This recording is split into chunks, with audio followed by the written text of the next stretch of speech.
Assalamualaikum warahmatullahi wabarakatuh dan selamat malam. Assalamualaikum. Hari ini kita ingin membincangkan mengenai tentang isu kemurungan dalam kalangan wanita di Malaysia. Okey, itulah tajuk yang kita pilih. Okey, seperti pepatah yang sering disebut-sebut iaitu tangan yang mahayun buayan mampu menggoncang dunia. Wanita digambarkan berpotensi memikul peranan yang besar di dunia.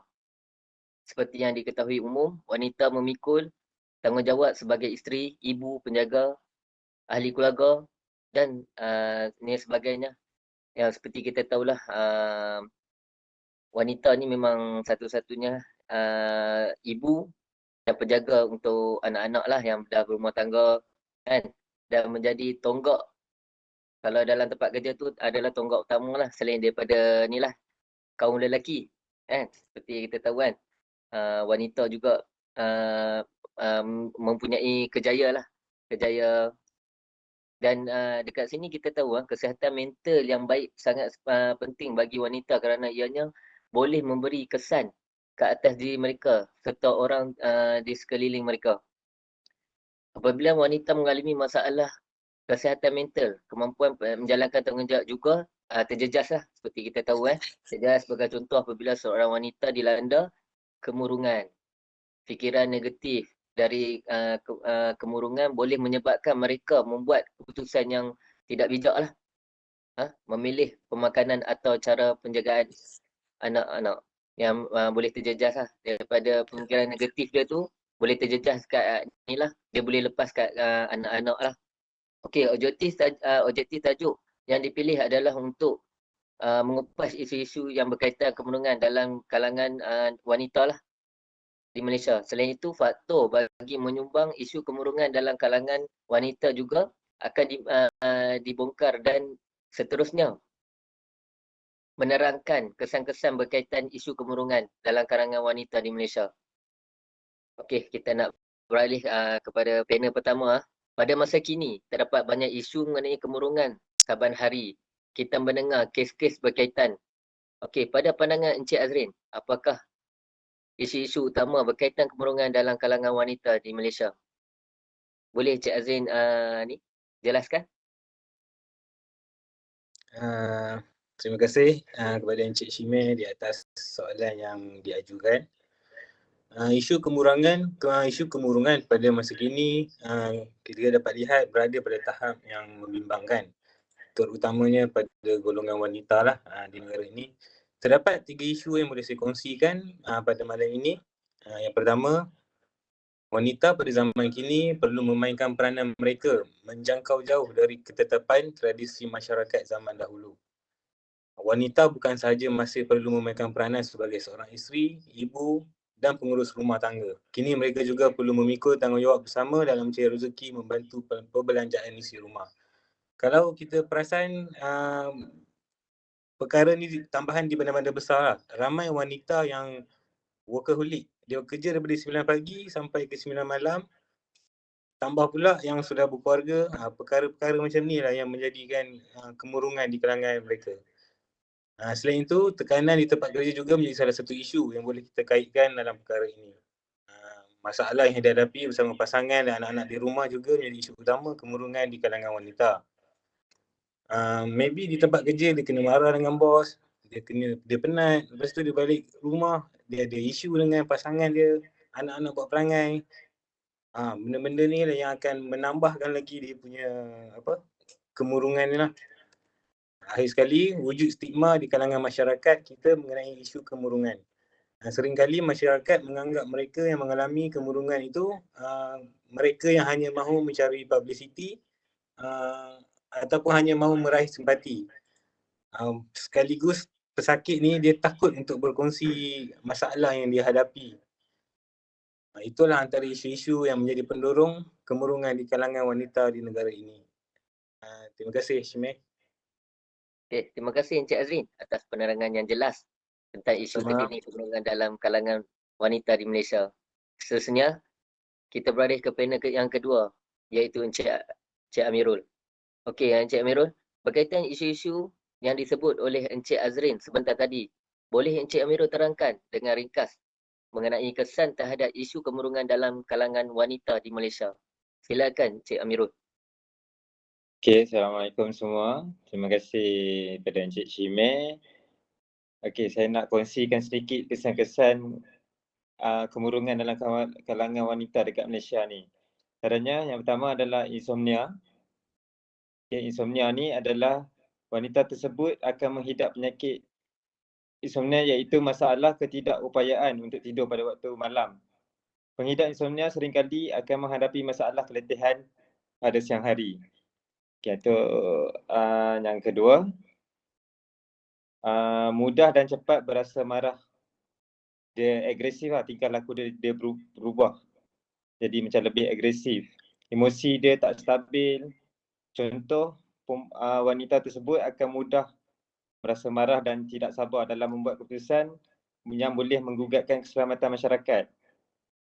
Macam marah berpanjangan, boleh menyebabkan penyakit tu datang, darah tinggi, stroke, macam-macam efek lagi.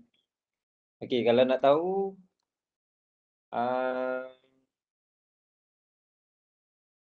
wanita ni 2 kali ganda lebih daripada lelaki yang mengalami sakit anxiety disorder, tahu kan? Anxiety disorder.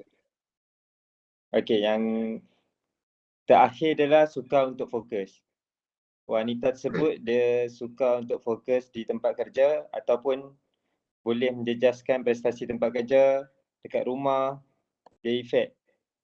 Sebagai contoh kan, wanita tersebut sering hilang fokus untuk memberi tumpuan terhadap perkara yang berlaku dekat sekeliling dia atau sekitaran dia sampai tugas yang diberikan tak dapat disiapkan. Itu antara kesan-kesan kemurungan wanita dekat Malaysia. Banyak lagi tapi kita terhad masa. So kita serahkan kepada Encik Shimeh balik. Terima kasih. Okey, terima kasih saya ucapkan atas penerangan Cik Amirul. Begitu serius sekali ya. Kita dapat melihat pasal ni kesan terhadap kemurungan wanita di Malaysia yang telah dikongsikan oleh Encik Amirul sebentar tadi. Okey, yang kita tunggu-tunggu panel seterusnya. Okey, mari kita beralih kepada Puan Akilah. Okey, Puan Akilah, pada pendapat Puan Akilah, apakah cara penyelesaian bagi mengenai isu kemurungan wanita di Malaysia? Boleh Puan Akilah kongsikan sedikit pendapat Puan? Silakan Puan Akilah. Terima kasih Encik Shimeh. Okey, topik yang menarik ya. Sebab saya seorang panel wanita wakil wanita ya. Okey, cara nak mengatasi masalah kemurungan untuk kaum wanita ni, yang pertama sekali ialah dekatkan dirilah dengan Maha Pencipta. Tak kisahlah agama apa pun, kalau kita ada agama, kita tak akan buat perkara-perkara yang bukan-bukan lah. Lepas tu kedua ni, bercakap dengan seseorang yang boleh dipercayai. Okey, kalau kita rasa kemurungan ni, wanita ni memang kuat membebel, marah, itu adalah cara wanita untuk mengatasi masalah emosi dia. Jadi dia memerlukan seseorang yang boleh mendengar. Orang yang boleh mendengar apa yang diingin sampaikan, pendengar yang baik untuk dia lah. Jadi dia akan kuranglah stres dia, kurang kemurungan dia apabila dia dapat meluahkan perasaan dia. Lepas tu dapatkan bantuan profesional lah jika berlarutan. Jika dia dapat rasa yang kemurungan dia tu agak melampau, jadi dia perlu dapatkan rawatan yang lebih pakar lah. Lepas tu yang seterusnya, lepas tu lakukan aktiviti yang disukai. Okey, contohnya perempuan ni dia perlukan me time. Jadi kalau dia ada seorang isteri ke ataupun seorang ibu, dia perlukan satu masa yang dia boleh untuk lakukan aktiviti yang dia suka. Untuk menghilangkan stres dia lah, kemurungan dia. Dan yang kelima, elakkanlah mengambil barang-barang yang terlarang. Sebab benda-benda yang contoh alkohol, dadah, itu bukanlah untuk menghilangkan kemurungan tapi akan menambah lagi kemurungan dia lah, menambah satu lagi penyakit yang lain pula. Yang lepas tu yang terakhir sekali, amalkan cara hidup yang sihat. Contohnya macam pemakanan. Makan makanan yang sihat, lepas tu makan yang makanan yang disukai. Tapi yang bukanlah untuk menjejaskan kesihatan dia lah. Itu je lah kalau yang untuk saya, pendapat saya untuk cara nak mengatasi kemurungan lah. Okey, saya serahkan balik pada Encik Shimeh ya. Okey, terima kasih. Okey, terima kasih saya ucapkan kepada Puan Akilah.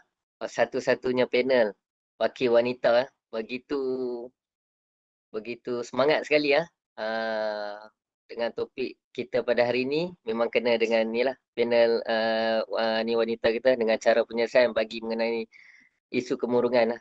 Okey, dekat sini dapat kita simpulkan bahawa sokongan emosi sangat penting lah buat kaum wanita di Malaysia bagi mengelakkan berlakunya peningkatan isu kemurungan dalam kalangan mereka.